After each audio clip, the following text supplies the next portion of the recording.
അങ്ങനെ നമ്മൾ passport collection വന്നതാണ്. നമുക്ക് UK വിസ പ്രിന്റ് ചെയ്തിട്ടുണ്ടോ ഇല്ലയെന്ന് അറിയാം. നമ്മൾ അകത്ത് കയറി മേടിച്ചുകൊണ്ട് വന്നതാണ്.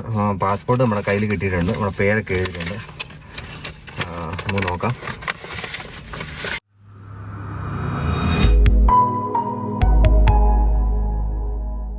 നമ്മൾ UK വിസയ്ക്ക് വേണ്ടി നമ്മൾ അപ്ലൈ ചെയ്തിരുന്നു. അപ്ലൈ ചെയ്തിട്ട് ഇപ്പോൾ ഏകദേശം ഒരു 10 ദിവസമായിട്ടുണ്ട്. ഏകദേശം ഒരാഴ്ച കഴിഞ്ഞിട്ടുണ്ട്. ഏകദേശം 10 ദിവസം അടുത്തായിട്ടുണ്ട്. അപ്പോൾ നമ്മളിവിടെ വന്നു, പാസ്പോർട്ട് നമ്മൾ കളക്ട് ചെയ്തു. ഇവിടെ ഈ പാസ്പോർട്ട് ഉണ്ട്. ഇതിനകത്ത് വിസ അപ്രൂവ് ആയോ ഇല്ലയോ എന്നുള്ളത് ഞങ്ങൾ നോക്കിയില്ല. ഏതായാലും വന്നു. ഏകദേശം 4 മണിക്ക് മുമ്പേ നമ്മളിവിടെ വന്നിട്ട് പാസ്പോർട്ട് കളക്ട് ചെയ്യണം. അപ്പോൾ പാസ്പോർട്ട് കളക്ട് ചെയ്ത് നമുക്ക് ഏതായാലും നോക്കാം, തുറന്ന് നോക്കാം വിസ ഉണ്ടോ ഇല്ലയോ എന്നുണ്ട്, കിട്ടുമോ എന്നുള്ളൊരു ടെൻഷനുണ്ട്. അപ്പോൾ ഏതായാലും നമുക്ക് നോക്കാം. നമ്മൾ ആദ്യം എടുക്കേണ്ടതെന്ന് പറഞ്ഞാൽ www.gov.uk എന്ന് പറഞ്ഞ സൈറ്റാണ് എടുക്കേണ്ടത്. സൈറ്റ് ഇങ്ങനെ എടുക്കുമ്പോഴത്തേന് ഇതുപോലൊരു ഇൻ്റർഫേസ് ആണ് വരുന്നത്. അവിടെ നിന്ന് നമ്മൾ ഈ താഴേക്ക് സ്ക്രോൾ ചെയ്യുമ്പോഴത്തേന് നമുക്ക് കാണാൻ സാധിക്കും വിസാസ് ആൻഡ് ഇമിഗ്രേഷൻ. അപ്പോൾ അതിൽ ക്ലിക്ക് ചെയ്യുക. അപ്പോൾ അതിനകത്ത് ഒരുപാട് വിസ ഓപ്ഷൻസ് ഉണ്ട്. ഇപ്പോൾ വർക്ക് വിസ ഉണ്ട്, ഫാമിലി വിസ ഉണ്ട്, ജോയിൻറ്റ് സ്പൗസ്, അങ്ങനെ കുറേ ഉണ്ട്. അതിനകത്ത് നമുക്ക് വേണ്ടത് വിസിറ്റ് ദ UK എന്നുള്ള ഓപ്ഷനാണ്. അപ്പോൾ നമ്മൾ ആദ്യമേ ഇങ്ങനെ കയറുമ്പോഴത്തേനും നമുക്ക് അതിനകത്ത് കാണാൻ സാധിക്കും. നമുക്ക് അതിനകത്ത് വേണ്ടതെന്ന് പറഞ്ഞു കഴിഞ്ഞാൽ നമുക്ക് വിസ വേണോ എന്നുള്ളത് ചെക്ക് ചെയ്യാനാണ് ഇവിടെ പറയുന്നത്.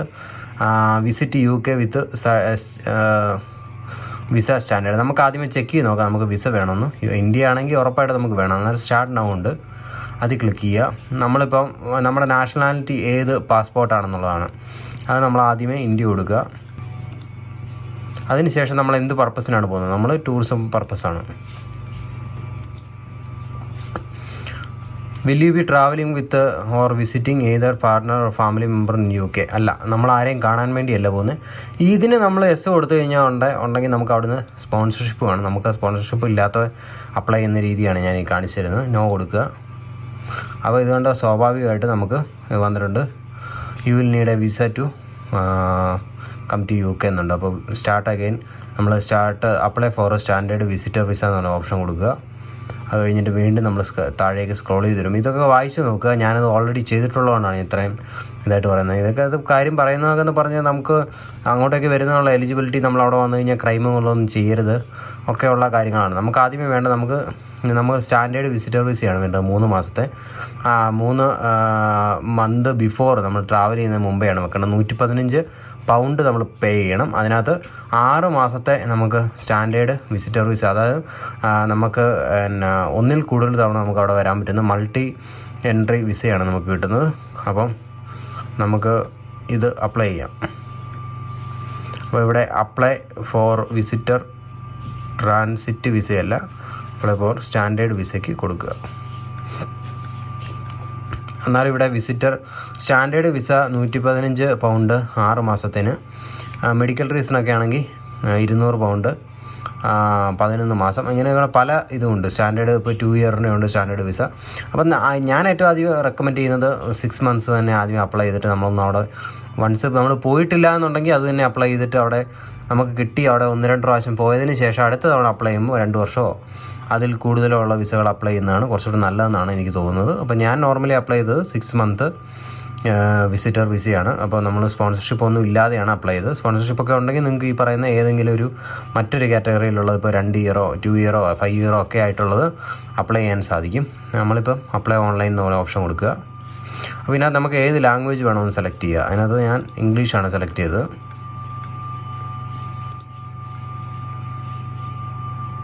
നമ്മുടെ ബയോമെട്രിക്സ് എടുക്കുന്നതാണ്. ഞാൻ അയർലൻഡിൽ നിന്നാണ് അപ്ലൈ ചെയ്യുന്നത്. അപ്പോൾ ഞാൻ പോകുന്ന സ്ഥലം എന്ന് പറഞ്ഞാൽ ഡബ്ലിനാണ്. അത് നമ്മൾ അയർലൻഡിൽ നിന്ന് കൊടുക്കുക. ആ കൺട്രിയുടെ പേരടിക്കുക. നമ്മളിപ്പോൾ ഏത് കൺട്രിയിലാണ് നമ്മളിപ്പോൾ ഉള്ളത്, നമ്മൾ എവിടെയാണ് ബയോമെട്രിക്സ് പോയി എടുക്കുന്നത്, അതിനുള്ള ബയോമെട്രിക്സ് എന്ന് പറഞ്ഞാൽ നമ്മുടെ ഫിംഗർ പ്രിൻറ്റും അതുപോലെ തന്നെ ഫോട്ടോയും ഒക്കെ കൊടുക്കുന്നതിനുള്ളതാണ് ഡീറ്റെയിൽസ്. അപ്പോൾ അതിന് നമ്മൾ അയർലൻഡ് കൊടുക്കുന്നു. അപ്പോൾ അതിനകത്ത് നമ്മൾ ഇവിടെ നമുക്ക് ഫൈൻഡ് ആപ്ലിക്കേഷൻ സെൻറ്റേഴ്സ് എവിടെയാണെന്ന് ഇത് ഫൈൻഡ് ചെയ്യാൻ പറ്റും. നമുക്കിവിടെ അയർലൻഡ് വരുമ്പോഴത്തേനും നമുക്ക് ഉള്ളത് ഡബ്ലിനാണ്. അത് നമുക്കറിയാം, ഓൾറെഡി അറിയാവുന്നതാണ്. അപ്പം അത് വേണമെങ്കിൽ അത് നമ്മളിപ്പോൾ ഓൾറെഡി നമുക്ക് അതിനകത്ത് അറിയാമെങ്കിൽ നമുക്കിവിടെ ഐ ഹാവ് ഐഡൻറ്റിഫൈഡ് എന്ന് പറഞ്ഞ് കൊടുക്കുക. അല്ലെങ്കിൽ നമുക്ക് ഇവിടെ പോയി ഫൈൻഡ് മൈ ആപ്ലിക്കേഷൻ എന്ന് പറഞ്ഞ് കൊടുത്തിട്ട് അതിനകത്തൊന്നും ചെയ്യാൻ സാധിക്കും. അല്ലെങ്കിൽ നമുക്ക് ഈ താഴെ കാണുന്ന I want to choose different location എന്ന് പറഞ്ഞ് കൊടുത്തു കഴിഞ്ഞാൽ നമുക്കൊക്കെ കൺട്രി വീണ്ടും മാറ്റാൻ സാധിക്കും. നെക്സ്റ്റ് കൊടുക്കുക. അപ്പോൾ ഇതിനകത്ത് പറയുന്നുണ്ട് നമ്മൾ എന്ത് പർപ്പസിനാണ് പോകുന്നത്. ഈ ഒരു പർപ്പസിന് ഇപ്പോൾ ഇവിടെ എഴുതിയിരിക്കുന്ന കുറേ പർപ്പസ് ഉണ്ട്. ഇപ്പോൾ ബിസിനസ് ഉണ്ട്, ട്രാൻസിറ്റ് ഉണ്ട്, അക്കാഡമിക് ഉണ്ട്, ടൂറിസം ഉണ്ട്. ഇതെല്ലാം ഏകദേശം ഈ ഒരേ ഇതിലേക്കാണ് നമ്മൾ അപ്ലൈ ചെയ്യേണ്ടത്. അപ്പോൾ ഇവിടെ ഇങ്ങനെ ഇതിൻ്റെ താഴേക്ക് വരുമ്പോൾ സ്ക്രോൾ ചെയ്ത് താഴേക്ക് വരുമ്പോൾ ഇവിടെ സ്റ്റാർട്ട് നൗ ഉണ്ട്. ഇതൊക്കെ ഏകദേശം ഞാൻ വായിച്ച് നോക്കിയിട്ടുണ്ട്. നിങ്ങൾക്കും അത് വായിച്ച് നോക്കാവുന്നതാണ്. ഞാനിപ്പം വീഡിയോയുടെ ലെങ്ത് കൂടുന്നതുകൊണ്ട് നമ്മൾ വായിക്കാൻ നിൽക്കുന്നില്ല. നിങ്ങൾക്ക് വായിച്ച് നോക്കാവുന്നതാണ്. സ്റ്റാർട്ട് നൗ കൊടുക്കുക. അപ്പോൾ ഓൾറെഡി നമ്മുടെ ഡീറ്റെയിൽസും കാര്യങ്ങളും സേവ് ആയിട്ടുണ്ട്. ഇവിടെ നമ്മൾ നമ്മുടെ മെയിൽ ഐ ഡിയും അതുപോലെ തന്നെ താഴെ 2 പാസ്വേഡുകളും ഓൾറെഡി അത് കൊടുക്കുക.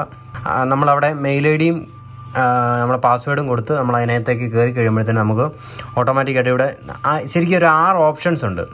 ഇത്രയും 6 കാര്യങ്ങൾ നമ്മളിവിടെ ചെയ്താൽ മാത്രമേ നമുക്ക് വിസ ആപ്ലിക്കേഷൻ്റെ പ്രോസസ്സ് കംപ്ലീറ്റ് ചെയ്യാൻ പറ്റത്തുള്ളൂ. കംപ്ലീറ്റ് ചെയ്യാൻ മീൻസ് നമ്മൾ ബയോമെട്രിക്സ് എടുക്കാൻ വേണ്ടിയിട്ട് മറ്റൊരു സൈറ്റിലേക്ക് അത് അവർ റെക്കമെൻഡ് ചെയ്യും. TLS എന്ന് പറഞ്ഞിട്ട് സൈറ്റാണ് നമുക്കിവിടെ അയർലൻഡിൽ അവർ ഉപയോഗിക്കുന്നത്, അവരുടെ കമ്പനിയാണ്. അപ്പോൾ അതിലേക്ക് നമുക്ക് ചെയ്യണമെന്നുണ്ടെങ്കിൽ ആദ്യമേ നമ്മൾ സ്റ്റാർട്ട് ചെയ്ത് ഓൾറെഡി കഴിഞ്ഞ് ഇനിയിപ്പോൾ ആപ്ലിക്കേഷൻ ഫിൽ ചെയ്യണം, പിന്നെ ഡോക്യുമെൻറ്റ്സ് അപ്ലോഡ് ചെയ്യണം, പിന്നെ ഡിക്ലറേഷൻസ് ഉണ്ട്, പിന്നെ പേയ്മെൻറ്റ് ചെയ്യണം, പിന്നെ ഫർദർ ആക്ഷൻസ് എന്ന് പറയുന്നത് നമുക്ക് ഈ TLSൻ്റെ അവിടെ പോയി ബയോമെട്രിക്സ് എടുക്കുന്നതാണ്. അപ്പോൾ നമ്മൾ നമ്മുടെ മെയിൽ ഐ ഡി കൊടുത്ത് ഇവിടെ കയറി. അപ്പോൾ ഇത് ആർക്ക് വേണ്ടിയിട്ടാണ്, അല്ല ഇത് ആരുടെ ഇമെയിൽ ആണെന്നാണ് ചോദിക്കുന്നത്. അതിപ്പോൾ നമ്മുടെ തന്നെയാണ്. Do you have another email I D? No. Save and continue. അപ്പോൾ ഇങ്ങനെ പിന്നെ ഇങ്ങനെ കുറേ പേഴ്സണലായിട്ടുള്ള കുറേ ഡീറ്റെയിൽസ് കൊടുക്കും. അപ്പോൾ ഇങ്ങനെ കുറേ ഡീറ്റെയിൽസ് എല്ലാം നമ്മൾ ഫില്ല് ചെയ്ത് കഴിയുമ്പോഴത്തേനും നമുക്ക് ഏകദേശം ഒരു ആപ്ലിക്കേഷൻ ഫോം കംപ്ലീറ്റ് ആയി. ഒരുപാട് ചോദ്യങ്ങളുണ്ട്. നമ്മളവിടെ നമ്മൾ ഇതിനു മുമ്പേ പല രാജ്യങ്ങളിൽ പോയിട്ടുണ്ടോ, ഫ്രാൻസ്, യൂറോപ്യൻ കൺട്രികൾ, കാനഡ, അമേരിക്ക പോലുള്ള രാജ്യങ്ങളിൽ നമ്മൾ പോയിട്ടുണ്ടെങ്കിൽ നമുക്ക് പ്രയോറിറ്റി കൂടുതലാണ്. ഓസ്ട്രേലിയ. അപ്പോൾ അതൊക്കെ എന്തിനാണ് ചോദിക്കുന്നത് പറഞ്ഞു കഴിഞ്ഞാൽ നമ്മൾ അവിടെ പോയിട്ട് അവർക്ക് നമ്മൾ ബാധ്യതയായി മാറരുത് എന്ന് ഉറപ്പുള്ളതുകൊണ്ട് നമ്മൾ പോയാൽ തിരിച്ചു വരുമെന്ന് അവർക്ക് ഉറപ്പ് വേണം. എന്നാൽ മാത്രമേ അവർ തരത്തുള്ളൂ. അതുപോലെ തന്നെ നമ്മൾ എവിടെയെങ്കിലും ജോലി ചെയ്യുന്നുണ്ടെങ്കിൽ അതിൻ്റെ ഡീറ്റെയിൽസ്, ആ എംപ്ലോയറിൻ്റെ ഡീറ്റെയിൽസ്, നമ്മൾ എത്ര നാളായി അവിടെ ജോലി ചെയ്യുന്നുണ്ട്, നമുക്ക് വരുന്ന ഈ മന്ത്ലി പേയ്മെൻറ്റ് എത്രയാണ്, അതിൻ്റെ പേ സ്ലിപ്പ്, ടാക്സ് കഴിഞ്ഞിട്ട് എത്ര എമൗണ്ടാണ് വരുന്നത്, അങ്ങനെയുള്ള എല്ലാ കാര്യങ്ങളും നമ്മൾ ഇതിനകത്ത് ഫില്ല് ചെയ്യണം.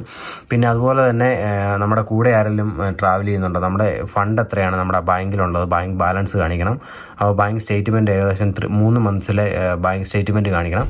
അങ്ങനെയുള്ള ഏകദേശമുള്ള ഡീറ്റെയിൽസ് എല്ലാം കാണിക്കണം.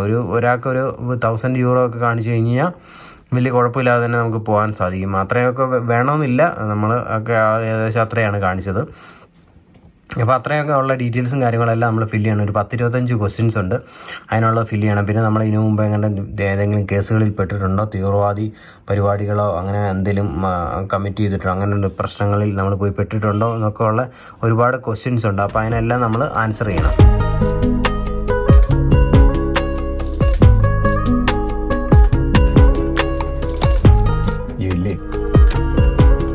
കിട്ടിയില്ലേ? ഉണ്ട്. അങ്ങനെ നമുക്ക് UK വിസ കിട്ടിയിട്ടുണ്ട്. ഇത് പഴയ നമ്മുടെ അയർലൻഡ് വിസയാണ്. നമുക്ക് UK വിസ അങ്ങനെ പ്രിൻ്റ് ചെയ്തിട്ടുണ്ട്. അപ്പം മൾട്ടിപ്പിൾ എൻട്രി വിസിറ്റ് വിസയാണ് നമുക്ക് 6 മാസത്തേന് പ്രിൻ്റ് ചെയ്ത് കിട്ടിയിരിക്കുന്നത്. കൊള്ളാം. അപ്പോൾ അങ്ങനെ നമുക്ക് വിസ കിട്ടി. ഇപ്പോൾ UK എങ്ങനെയാണ് വിസ കിട്ടുന്നത്, UK വിസ എങ്ങനെയാണ് അയർലൻഡിൽ നമുക്ക് എടുക്കാൻ സാധിക്കുന്നത് എന്നുള്ള വീഡിയോ നിങ്ങൾക്ക് ഇഷ്ടപ്പെട്ടെന്ന് ഞാൻ കരുതുന്നു. ഇഷ്ടപ്പെട്ട് തീർച്ചയായിട്ടും ലൈക്ക് ചെയ്യണം, ഷെയർ ചെയ്യണം, സബ്സ്ക്രൈബ് ചെയ്യണം. അപ്പോൾ മറ്റൊരു വീഡിയോ കണ്ടുമുട്ടാം. അതുവരേക്കും എല്ലാവരും ഗുഡ് ബൈ.